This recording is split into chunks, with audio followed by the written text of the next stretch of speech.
इन दोस्तों हम लोग जा रहे हैं अभी घूमने के लिए, क्योंकि हम लोग अभी घूमने के लिए आ चुके हैं बड़ौदा के अंदर। और ये हमारा पानी का बोतल है, क्योंकि हमको पानी प्यास लगती है, इसलिए पानी का बोतल लेके ही जाते हैं।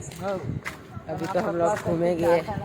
और ये मेरा दोस्त शर्मा गई है, क्योंकि इनको ब्लॉग बनाना बहुत अच्छा नहीं लगता है, तो थोड़ा सा शर्म लगता है। मैं तो खुलेआम बनाता हूँ, मेरे को कुछ शर्म वरम लगता ही नहीं है। उसका कुछ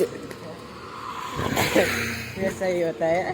हम लोग चलते हैं तो कुछ मज़ा नहीं आता है, कुछ पैर में खुजली होती है तो ऊंचा नीचा भी करता है। फिर भी हम लोग को कुछ टेंशन नहीं होता है, क्योंकि हम लोग ऐसे ही घूमते रहते और मज़े करते।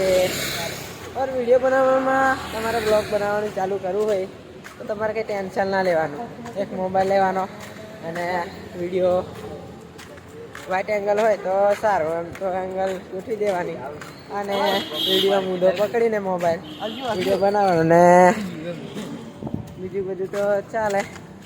એમ તો શાંતિમાં વિડીયો બનાવ્યા કરવાનું અને ફૂલ સપોર્ટ કરવાનું.